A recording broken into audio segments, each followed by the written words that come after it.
Hello, good morning students.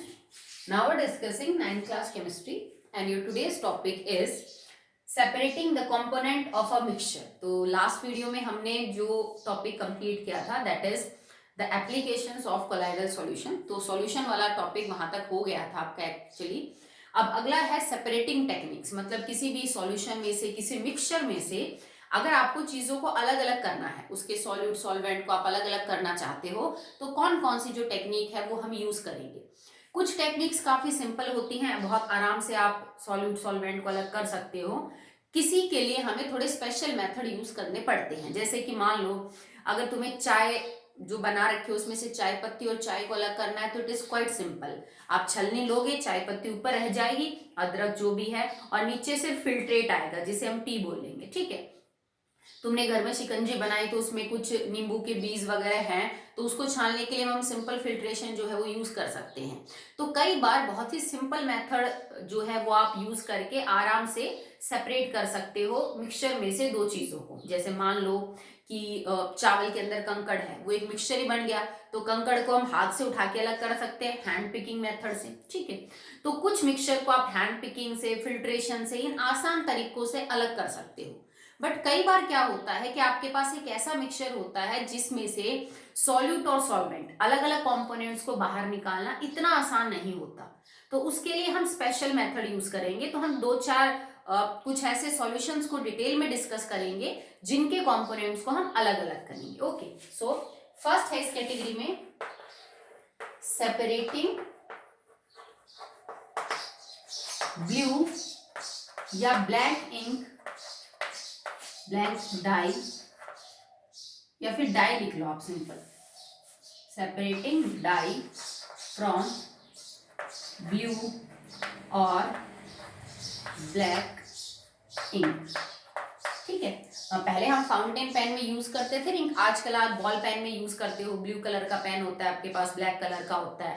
तो वो जो स्याही है ना बेटा, वो एक टाइप का सॉल्यूशन है। ठीक है, और उस सॉल्यूशन में दो चीजें होती हैं। क्या होती है? एक तो डाई होती है, जो रंग है, भाई नीला है तो नीला रंग एक्चुअली में एक केमिकल है जिसको हम डाई बोलते हैं। ठीक है, बोलते हैं ना, अगर मैं बाल डाई करवा लिए। ठीक है, जो रंग वाले केमिकल है उन्हें हम डाई बोल रहे हैं, यहाँ पे सिंपल है। ठीक है, तो डाई में पानी मिलाया हुआ होता है। अगर ये ब्लू इंक है तो डाई ब्लू कलर की होगी। ठीक है, रंग जो है वो ब्लू कलर का, कुछ केमिकल है जिसका नीला रंग है। अगर ये ब्लैक है तो मतलब डाई एक ऐसा केमिकल है जो आपका ब्लैक कलर का है। ठीक है, तो इंक के अंदर ये दो चीजें होती हैं, इंक में वाटर और ब्लू या ब्लैक डाई। अगर आप चाहते हो कि इंक में से सिर्फ ब्लू और ब्लैक डाई तो रह जाए और पानी अलग हो जाए, तो आप कौन सी टेक्निक को यूज करोगे? तो हम यहाँ पे जो टेक्निक यूज करेंगे उसका नाम है इवोपरेशन। ये आपने पढ़ रखा है बेटा, फर्स्ट चैप्टर के अंदर आपने डिटेल में पढ़ा था कि इवोपोरेशन क्या होता है। ठीक है, अब उसी को यूज करके हम इंक को सेपरेट करेंगे, इंक में से डाई और पानी को। करना क्या है आपको? सबसे पहले एक बीकर लीजिए आप, उसको हाफ ऑफ वाटर फिल करना है आपको, पूरा नहीं भरना। ठीक है, और बीकर के माउथ के ऊपर एक वॉच ग्लास रखना है। वॉच ग्लास क्या होता है बेटा? एक कांच की बहुत ही शैलो कटोरी सी होती है, मतलब कटोरी जितनी गहरी तो नहीं होती, बट कांच की बनी हुई एक सॉसर टाइप स्ट्रक्चर होता है। जैसा वो कप के नीचे एक छोटी सी प्लेट नहीं लगाते जिसको हम सॉसर बोलते हैं। ठीक है, तो वो थोड़ी बड़ी है, उस टाइप का कुछ छोटा होता है, कांच का, व्हाइट ग्लास का बना हुआ एक कटोरी जैसा कुछ स्ट्रक्चर है जिसको हम वॉच ग्लास बोलते हैं। ठीक है, मतलब ये यूं है जैसे आप किसी ग्लास के ऊपर एक कटोरी नहीं रख देते हो तो कटोरी तो गहरी ज्यादा हो जाती है, इसी तरह से बीकर के ऊपर हमें ये चीज रखनी है। ठीक है, वॉच ग्लास, और यहाँ हमने पानी ले रखा है, और वॉच ग्लास के ऊपर आप 2 4 5 बूंदे, बहुत ज्यादा नहीं लेना है क्योंकि उतना ही टाइम लंबा लग जाएगा, 2 4 बूंदे आप इंक की ले लीजिए, चाहे ब्लू है, चाहे ब्लैक है, चाहे रेड है, कोई फर्क नहीं पड़ता। ठीक है, आपने यहाँ पे इंक ले ली थोड़ी सी। ठीक है, आप नीचे से इस बीकर को गर्म कर रहे हैं, उसको आप आग दे रहे हैं। ठीक है, हीट कर रहे हैं इसको। इसका रीजन क्या है कि इवोपरेशन में तो बेटा हम सीधा किसी चीज को गर्म करते हैं या फिर एनवायरमेंट में रखते हैं ताकि उसके वेपर बन जाए। हम यहाँ इंक को सीधा गर्म नहीं कर रहे, नहीं तो मैं बीकर में या चाइना डिश में इंक को ले लेती और फिर उसको सीधा रख देती बर्नर के ऊपर। हमने ऐसा नहीं किया। ठीक है, यहाँ पे वायर गॉज होती है, एक जाली की बनी हुई, मतलब तारों से बनी हुई एक जाली सी होती है ऐसे, उसको हम वायर गॉज बोलते हैं। फिर उसके बीच में एक पेपर लगा हुआ होता है, और इसको पहले जो एक ट्राइपॉड स्टैंड होता है, उसके 3 पाए होते हैं, उसके ऊपर ये जाली रखी जाती है जिसको वायर गेज बोलते हैं। इस जाली के ऊपर बीकर रखेंगे, बीकर को आधा पानी का भरेंगे और उस आधे पानी के भरे हुए बीकर के ऊपर वॉच ग्लास रखेंगे और फिर उसके ऊपर इंक रखेंगे। ठीक है, आपकी बुक में क्लियरली डायग्राम है, आप उसको ड्रॉ कर लेना जरूर, इसमें डायग्राम इंपॉर्टेंट है। ठीक है, तो हमने वायर गॉज रखा, वायर गॉज के ऊपर बीकर, देन उसको हीट कर रहे हैं। हम इंक को सीधा इसलिए गर्म नहीं करते because ink on direct heating में डिकम्पोज का मतलब होता है किसी चीज का टूटना। अगर आपने सीधा इंक को गर्म किया ना तो इंक के अंदर जो कंपाउंड है ना वो टूट जाएगा, मतलब वो चीज कुछ और में कन्वर्ट हो जाएगी, आपको इंक और पानी बाहर नहीं मिलेगा। आप जिस कंपाउंड को हीट कर रहे हो इंक के अंदर, वो कंपाउंड टूट के कुछ और बन जाएगा, तो हम वो तो नहीं चाहते, हमें तो इंक चाहिए। तो हम इस इंक को सीधा गर्म नहीं कर सकते, तो हमने क्या किया, पहले पानी को गर्म किया, पानी को गर्म करने से जो भाप ऊपर उठेगी उस भाप की गर्मी से इंक को हम गर्म करेंगे, डायरेक्ट हीट नहीं करेंगे। ओके, आप क्या देखोगे, शुरू में लिक्विड ही है इंक आपके पास, शुरू में आप देखोगे तो धीरे धीरे जैसी गर्मी मिलेगी इंक को, इसमें से पानी जो है वो इवोपरेट होने लग जाएगा, आपको कुछ बॉइलिंग जैसा नजर आएगा कि लिक्विड गर्म हो रहा है, उबल रहा है, और धीरे धीरे इसमें से वाटर वेपर्स का लॉस होना शुरू हो जाएगा। ठीक है, उसके बाद इसके अंदर जो चीज बचेगी वो होगा आपका, so after some time what will you observe that, कि इसके अंदर कोई मूवमेंट बंद होगी। जैसे आप किसी भी लिक्विड को गर्म करते हो तो आपको वो लिक्विड हिलता हुआ उबलता हुआ नजर आता है, कुछ टाइम बाद आप देखोगे कि ऐसी कोई मूवमेंट नहीं हो रही वॉच ग्लास के अंदर, मतलब जितना पानी था वो इवोपरेट होके उड़ चुका। ठीक है, और यूजुअली आपको यहाँ पे कोई सॉलिड सब्सटेंस बच जाएगा जो एक डाई है, अगर ब्लू कलर की इंक थी तो ब्लू कलर का, रेड की थी तो रेड कलर का। ठीक है, तो यहाँ पे जो आपको वो सॉलिड चीज बचेगी बाद में उड़ने के बाद पानी, दैट इज योर डाई। ठीक है, तो आपने पानी को अलग कर दिया और डाई को अलग कर दिया, इंक में यही 2 चीजें थी, डाई एंड वाटर। ठीक है, तो इस टेक्निक को हमने इवोपोरेशन का नाम दिया क्योंकि हमने पानी को भाप बन के उड़ाया और तो कुछ नहीं किया। तो इंक को सेपरेट करने के लिए डाई और वाटर में हम इवोपोरेशन टेक्निक का यूज करेंगे। सेम टेक्निक हम यूज करते हैं to obtain NaCl from sea water. अगर मुझे समुद्र के पानी से और नमक बाहर निकालना हो तो आप इस टेक्निक को यूज कर सकते हैं। हम करते क्या है कि समुद्र के आसपास रेत के अंदर छोटी छोटी क्यारियां बना देते हैं। ठीक है, और समुद्र का पानी क्या होता है, नमक और पानी का मिक्सचर है, बहुत सारे नमक होते हैं, सिर्फ NaCl तो नहीं होता। ठीक है, तो उस पानी को हम साइड में क्यारियों में भर देते हैं, धीरे धीरे उन पे सूरज की रोशनी पड़ती है इस पानी पे, तो पानी तो भाप बन के उड़ जाता है, पर उसमें जो नमक है, ठीक है, वो नॉन वॉलेटाइल कंपाउंड है। वॉलेटाइल कंपाउंड हम उसको बोलते हैं जिसके वेपर बन सकते हैं, जो भाप बन के उड़ सकता है। ठीक है, नॉन वॉलेटाइल वो है जिसके वेपर नहीं बनते, तो नमक के वेपर नहीं बनेंगे, पानी के बन जाएंगे, वो भाप बन के उड़ जाएगा और नीचे क्या रह जाता है, नमक। माना कि वो इम्प्योर होता है, उसमें और भी चीजें होती हैं, फिर उसको हम आगे और साफ करके फिर यूज करते हैं। ठीक है, तो ये टेक्निक कौन सी थी, इवोपोरेशन। ओके, चलिए अब ये तो हमने सेपरेट कर लिया, अब हम सेकेंड टाइप के एक मिक्सचर को सेपरेट करते हैं। फॉर एग्जाम्पल, अगर आपको फैट अलग करना हो कर्ड में से या मिल्क में से, अगर आपको फैट अलग करना हो तो आप कौन सी टेक्निक को यूज करेंगे। तो second technique is how can we separate cream from milk, या फिर फैट, एक ही बात है। ठीक है, बी क्रीम फ्रॉम मिल्क, आप यहाँ पे क्रीम की जगह फैट या फिर नॉर्मली हम जिसको घी बोलते हैं उसको आप कैसे सेपरेट करोगे, दूध में से। ठीक है, तो टेक्निक क्या यूज करनी होती है बेटा, इसमें ना दिक्कत एक ये है एक्चुअली में कि मिल्क जो है वो एक कोलाइडल सॉल्यूशन है, किस किस का, पानी का और फैट का, पर यहाँ पे फैट के और पानी के पार्टिकल इतने छोटे हैं कि वो छलने से या फिल्टर पेपर से तो आप छान नहीं सकते। अगर मैं एक फिल्टर पेपर लगा के ऊपर उसमें दूध डालूं तो नीचे दूध ही आएगा, पानी और फैट अलग अलग नहीं होंगे। छलनी से भी जब तुम दूध को छानोगे तो दूध में अगर कोई इम्प्योरिटी है, कोई तिनका वगैरह बाल है, तो वो अलग हो सकता है, पर ये नहीं है कि फैट अलग हो जाएगा और पानी अलग हो जाएगा, तो फिल्ट्रेशन यहाँ पे काम नहीं करेगा। ठीक है। इवोपरेशन भी बहुत ज्यादा यहाँ पे काम नहीं करता है, क्योंकि तुम बहुत ज्यादा गर्म करोगे तो मानना कि दूध कुछ पानी जो है वो इवोपरेट कर देगा अपने अंदर से, पर धीरे धीरे वो जल जाएगा, वो घी नहीं बचेगा उसमें। ठीक है, जब आप सिर्फ दूध को गर्म करते रहोगे तो थोड़ी टाइम तक तो वो गाढ़ा होगा, उसका पानी वो ऑपरेट करेगा, और उसके बाद वो जलना स्टार्ट हो जाता है। ये नहीं कि सिर्फ नीचे घी बच जाएगा। तुम्हारी मम्मी ने ऐसे घी कभी नहीं बनाया होगा ना कि दूध को रखने दिया और जलता रहेगा फिर आखिर में घी बच जाएगा, नहीं कर सकते हम। ठीक है, तो इसके लिए हम एक और मेथड यूज करते हैं जिसको हम सेंट्रीफ्यूगेशन बोलते हैं। सेंट्रीफ्यूगेशन ये कब यूज किया जाता है बेटा? जब पार्टिकल का साइज इतना छोटा हो कि आप फिल्ट्रेशन वगैरह ये वाली टेक्निक यूज ना कर सके। ओके, और सेंट्रीफ्यूगेशन किस प्रिंसिपल पे काम करता है? इसका मेन भाई इस प्रिंसिपल मतलब इस चीज को यूज करने का क्या मोटिव है, कब यूज करते हैं इसको? इसमें यूज किया जाता है कि आपका मिक्सचर अगर दो टाइप के पार्टिकल रख रहा है, एक पार्टिकल लाइटर है और एक हैवियर है।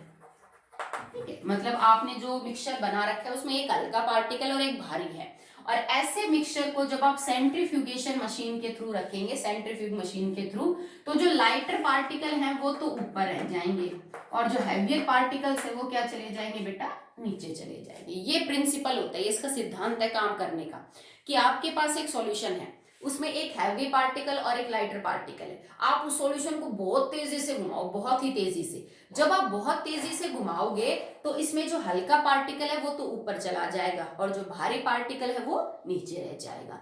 जैसे आपकी मम्मी रोज घर में करती है, जो हम दूध से पहले दही बनाते हैं और फिर दही को हम बिलोते हैं, रई चलाते हैं उसमें, तो रई में वो बहुत तेजी से घूमती है उनकी ब्लेड्स, तो धीरे धीरे क्या होता है कि फैट तो ऊपर आ जाता है, घी ऊपर आ जाता है जो कि हल्का है, और जो वाटर कंटेंट है वो नीचे रह जाता है, क्योंकि ऑयल हल्का होता है किससे?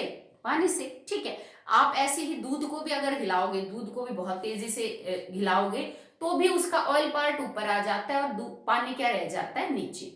हम अक्सर डेयरी के अंदर अपनी गाय और भैंस का दूध दे के आते हैं, तो वो जो दूध लेने वाला होता है वो आपकी मिल्क सैंपल में से थोड़ा सा लेता है। जैसे आपने मान लीजिए 2 किलो दे के आए आप दूध डेयरी में, तो पहले वो थोड़ा सा सैंपल लेके उसमें से फैट निकालता है, उस हिसाब से आपको रेट देता है वो कि आपकी बेस में इतना फैट है तो इस हिसाब से इतने रुपए किलो लेंगे। तो वो जो हम फैट में दूध दे के आते हैं या फिर जो डेयरी जिसको हम बोलते हैं, वो भी इसी प्रिंसिपल पे काम करता है। आपने देखा होगा कि उनके पास एक मशीन होती है जिसमें टेस्ट ट्यूब रखने के सांचे हैं, वो थोड़ा सा सैंपल लेगा आपके दूध का, उसमें कुछ केमिकल वगैरह डालेगा और उसको मशीन में तेजी से घुमाता है। तेजी से घुमाने को थोड़ा तेजाब डालता है उसके अंदर ताकि वो दूध जल्दी से फट के उसका फैट और पानी अलग हो जाए। ठीक है, तो ऊपर फैट आ जाएगा, नीचे पानी, उसको देख के वो ये बताता है कि आपके दूध के सैंपल में इतना फैट है और इतना उसमें पानी है। ठीक है, कई भैंस का दूध बहुत ही ज्यादा फैटी होता है, कईयों का नहीं होता है, किसी का गाढ़ा होता है, किसी का पतला होता है। ठीक है, तो वहां पे भी हम इसी टेक्निक को यूज कर रहे हैं कि अगर आप किसी सॉल्यूशन को बहुत तेजी से घुमाएंगे तो उसका हल्का पार्ट तो ऊपर आ जाता है और उसका जो नीचे बिहेवियर पार्ट है वो कहाँ बैठ जाता है? नीचे। तो घर में जो हम यूज करते हैं सेंट्रीफ्यूग मशीन, जिसको हम यूजुअली मथनी या फिर रई बोलते हैं, वो इसी प्रिंसिपल के ऊपर काम करती है। ठीक है, अगर आप लैब में देखोगे तो एक ऐसी मशीन है जिसमें सांचे होते हैं जिनमें आप टेस्ट ट्यूब को फंसा सकते हो, उस टेस्ट ट्यूब में वो सॉल्यूशन डालो और उस मशीन को ऑन कर दो, वो बहुत तेजी से घूमेगी। ठीक है, तो उसके दोनों कंपोनेंट जो है वो अलग अलग हो जाते हैं। जैसे मिल्क के अंदर हम कर सकते हैं, कर्ड को हम चर्न करके यूज इसको कर सकते हैं। हमारी डे टू डे लाइफ के अंदर बहुत सारी ऐसी मशीन्स हैं जो एक्चुअली में सेंट्रीफ्यूग मशीन है। जैसे आपने वॉशिंग मशीन देखी होगी, ड्रायर की बात कर रही हूँ मैं, क्योंकि जो वॉशिंग मशीन है ना वो तो यूं घूमती है, एक बार ऐसे घूमती है एक बार ऐसे घूमती है, पर वॉशिंग मशीन के साथ भी जो वॉशर के साथ में ड्रायर होता है जिसमें कपड़े सूखते हैं, आपने कभी उसको देखा हो? जैसे आप उसमें कपड़े डाल के और ऑन करते हो वो कितनी स्पीड के साथ घूमता है, और वो इतनी स्पीड के साथ घूमता है तो कपड़ों का जितना भी पानी है वो सारा बाहर की तरफ चला जाता है। तो वॉशिंग मशीन का जो ड्रायर है वो भी एक तरह का क्या है बेटा? वो हम यूं समझ लीजिए कि सेंट्रीफ्यूगेट टाइप की मशीन ही है। ठीक है, अगर आपसे कोई प्रैक्टिकल एप्लीकेशन पूछे कि इसके फायदे क्या क्या हैं, एप्लीकेशंस ऑफ सेंट्रीफ्यूगेशन प्रोसेस,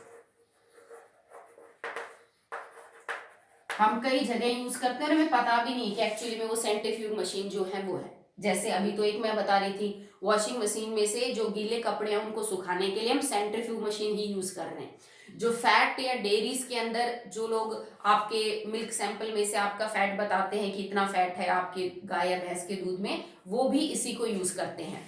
कई बार आप डॉक्टर के जाते हो तो डॉक्टर आपको ब्लड या फिर यूरिन टेस्ट के लिए बोलता है, तो वो क्या करते हैं, थोड़ा सा सिरिंज में से आपका ब्लड या फिर यूरिन का सैंपल ले लिया और उसको कुछ केमिकल्स के साथ डाल के उसको सेंट्रीफ्यूज मशीन में घुमाते हैं, तो भी उनको पता चल जाता है कि भाई ब्लड में ये चीज है या नहीं है, यूरिन में, मतलब कोई भी अगर बेकार चीज या फिर अनवांटेड कोई मटेरियल है तो वो ब्लड और यूरिन टेस्ट से आपको क्या कर देते हैं बेटा, बता देते हैं। ठीक है, इस टेक्निक को यूज आप कर सकते हो अगर आपको कोई ऐसा मिक्सचर सेपरेट आउट करना है, जैसे बहुत बड़े पैमाने पे आपको अगर ये चीज यूज करनी है, जैसे जो घी बनाने की कंपनियां हैं, जैसे जो वीटा के प्लांट होते हैं वो दूध लेके फिर उससे घी बनाते हैं, तो वो इसी टेक्निक को तो यूज करते हैं। हम अपने घर में यूज करते हैं छोटे स्केल के ऊपर, अगर बड़ी बड़ी फैक्ट्रियां हैं जो घी बनाती हैं, दूध को आगे प्रोसेस करती हैं, तो वो इन्हीं सेंट्रीफ्यूज मशीन के ऊपर काम करते हुए तो दूध से क्या निकालेंगी, फैट निकालेंगी, क्रीम निकालेंगी। ठीक है, आपने देखा भी होगा कि दूध अलग अलग टाइप का मिलता है, कोई फुल क्रीम दूध होता है, कोई हाफ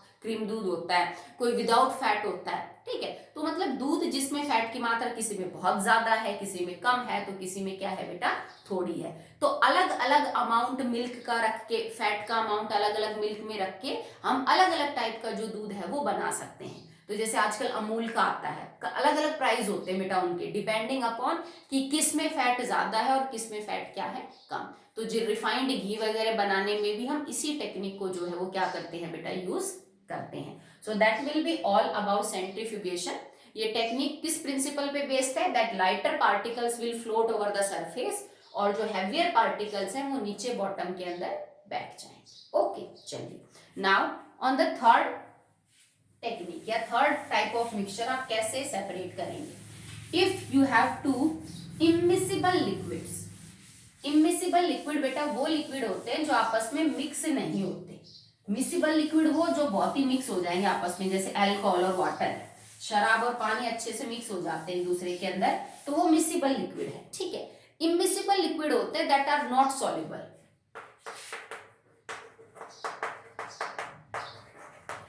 Immiscible liquids.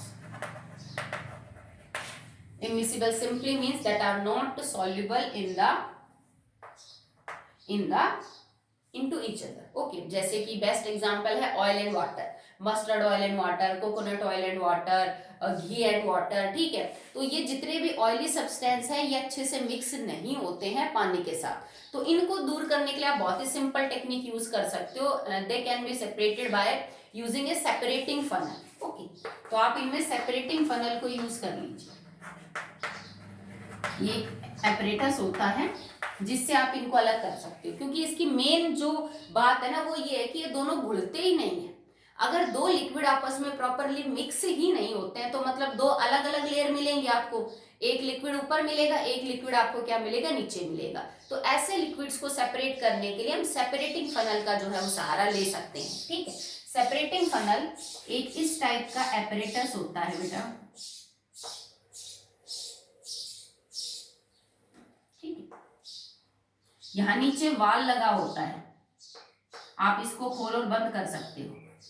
ये यहाँ पे एक वॉल होता है, मतलब आप इसको टाइट बंद कर दोगे तो ये वॉल ऊपर से लिक्विड का आना बिल्कुल बंद कर देगा, जैसे हमारे घर में वॉल होते हैं, थोड़ा सा खोलोगे, थोड़ा खोलोगे तो ड्रॉप आएगा, ज्यादा खोलोगे तो तेजी से आएगा, बस और कुछ नहीं है इसमें। एक इस टाइप की ग्लास का आपके पास apparatus है, नीचे से खुला है, एक वॉल्व दे रखा है जिसको हम टाइट कम धीरे कर सकते हैं। ठीक है, अब आप इसके अंदर वो सॉल्यूशन डाल दो दो इमिसिबल लिक्विड का जो आपस में नहीं घुलते। मान लो कि मैंने यहाँ पे कोई भी ऑयल और वाटर लिया है जो कि इमिसिबल है दोनों, तो पानी तो बेटा भारी होता है और वाटर हल्का होता है, तो जब आप मिलाओगे हो सकता है कुछ देर तक आपको लगे कि दोनों सॉल्यूशन मिक्स हो गए, आप इसको एज इट इज छोड़ दो इसके अंदर डालने के बाद, और 10-15 मिनट, आधा घंटा, 1 घंटा मत छेड़ो सॉल्यूशन को, तो दो अलग लेयर बन जाएंगी, तेल ऊपर रहेगा और पानी नीचे। अब मान लो यहां तक तो पानी है, पानी हैवी है इसलिए मैं पानी को नीचे बना रही हूं बेटा, और ये जो हिस्सा है ना ये तेल का है। ठीक है, this is oil part and this is water part. आपको अलग करना है, क्या करोगे, आप इस वॉल्व को धीरे से खोलिए, बहुत तेजी से खोलोगे तो ऊपर वाला भी नीचे आ जाएगा। आपको ऐसे खोलना है कि ड्रॉप ड्रॉप करके जो वाटर है वो गिरे, एक एक बूंद करके धीरे धीरे गिरे। आप इस वॉल को खोलोगे तो क्योंकि नीचे की तरफ पानी है, वॉल के जस्ट ऊपर तो पानी है, तो पानी एक एक बूंद करके नीचे आएगा। अगर तुम झटके से खोलोगे तो प्रेशर इतना ज्यादा होगा, सारा नीचे आ जाएगा। तो बूंद बूंद करके जो है ना वो वाटर नीचे आता जाएगा। आप नीचे एक बीकर लगा दो, उसमें कलेक्ट कर लो, धीरे धीरे पानी नीचे होता जाएगा, तो ये सॉल्यूशन और नीचे और नीचे और नीचे और नीचे आता जाएगा। हम बहुत स्लोली करेंगे तो सिर्फ पानी ही नीचे आएगा, ऑयल नीचे नहीं आएगा। जब आपको ये लगे कि भाई सारा का सारा जो ऑयल है ना वो लगभग जा चुका है, almost oil sorry water almost जो वाटर है वो नीचे जा चुका है और अब तेल आना शुरू होने वाला है, अब आपका तेल आने वाला है, आपको लगता है, हो सकता है एक दो ड्रॉप आप इधर उधर कर दे क्योंकि इतना एग्जैक्ट तो नहीं हो पाएगा, पर जब आपको लगे ना कि बिल्कुल हाँ पानी आ चुका है और अब अगली जो एक दो बूंदे वो तेल की आएंगी, तब आप इस नॉब को बंद कर दीजिए बिल्कुल टाइट। तो नीचे बीकर में आपके पास क्या रह गया, दैट इज वाटर। ऊपर इस सेपरेटिंग फनल में क्या रह गया, ऑयल। आपने ऑयल और वाटर दोनों को क्या कर दिया, अलग अलग कर दिया, ठीक है। तो इस एपरेटस को बोलते हैं हम सेपरेटिंग फनल। अब जरूरी नहीं है कि पानी हमेशा नीचे होगा। अगर तुमने पानी को किसी ऐसे कंपोनेंट के साथ मिक्स किया है जो पानी से ज्यादा भारी है, डेंसिटी उसकी ज्यादा है, तो आपको पानी ऊपर मिलेगा और वो कंपोनेंट क्या मिलेगा बेटा, नीचे मिलेगा, ठीक है। पर ये टेक्निक तभी यूज करनी है जब दो लिक्विड घुलते ना हो। अगर दो लिक्विड आपस में घुल गए तो ये किसी काम के नहीं है। जैसे मान लो मैंने अल्कोहल और पानी को मिक्स करके सॉल्यूशन बनाया और उसको अगर मैं डालूं तो दोनों चीजें नीचे आएंगी क्योंकि वो तो घुल गए आपस में। It is only for the immiscible liquids and that can be separated by using A separating funnel. ये सिर्फ हमारी हाथ की एक्यूरेसी के ऊपर डिपेंड करता है बेटा। अगर जैसे तुम थोड़ा केयरलेस हो जाओगे तो ये दोनों भी एक साथ नीचे आ सकते हैं। तो बहुत ही जेंटली और बहुत ही आराम से हमें इसको प्रोसीड करना होता है, तो ऑलमोस्ट आपका रिजल्ट बिल्कुल सही ही आएगा, ठीक है। आगे है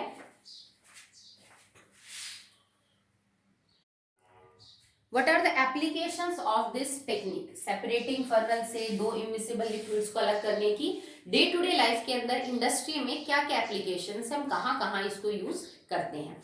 तो फर्स्ट तो बेटा यही है जिसके बारे में हम बात कर रहे थे। If you have any mixture with water that contains oily part, या फिर जो पानी में किसी चीज में मिक्स नहीं हो रहा है उसको आप सेपरेट कर सकते हो। जैसे कौन कौन से, एक एग्जाम्पल तो अभी पढ़ा, ऑयल इन वाटर। ये ऑयल मस्टर्ड हो, केरोसिन हो, पेट्रोल हो, डीजल हो, कुछ भी हो सकता है, ठीक है।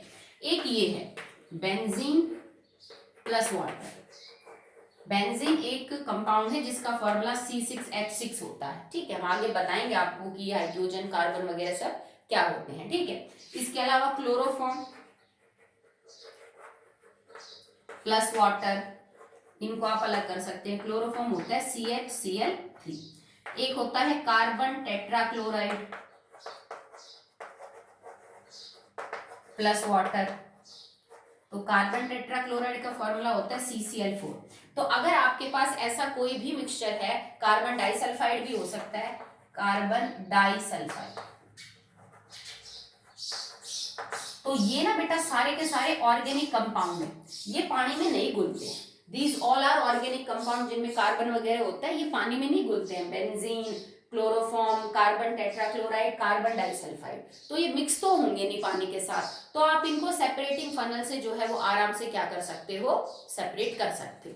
पर जैसा मैंने बोला था ये कोई जरूरी नहीं है कि हमेशा पानी ही आपका नीचे है। अब ये जो चार कंपोनेंट आपने लिए हैं, बेंजीन, क्लोरोफॉर्म, कार्बन टेट्राक्लोराइड और कार्बन डाइसल्फाइड, ठीक है, इसमें से जो क्लोरोफॉर्म और कार्बन डाइसल्फाइड है that are heavier than water, carbon disulphide and carbon tetrachloride ये हेवियर है वाटर से, हेवियर देन वाटर, मतलब ये नीचे रहेंगे, पानी ऊपर रहेगा सेपरेटिंग फनल में। जबकि जो बेंजीन है C6H6 और जो आपके पास one second, it is carbon, no, it is chloroform, yeah, chloroform,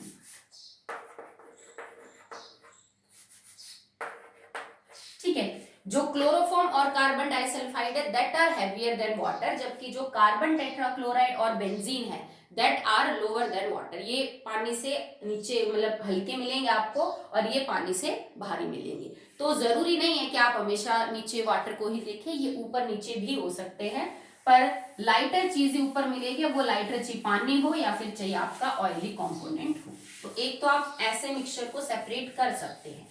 second क्या होता है कि कई बार किसी सॉल्यूशन के अंदर अगर आपको सॉल्वेंट एक्सट्रैक्शन करना है, सॉल्वेंट एक्सट्रैक्शन करना है, तो भी आप इस टेक्निक को यूज कर सकते हो। सॉल्वेंट एक्सट्रैक्शन का मतलब क्या है? इफ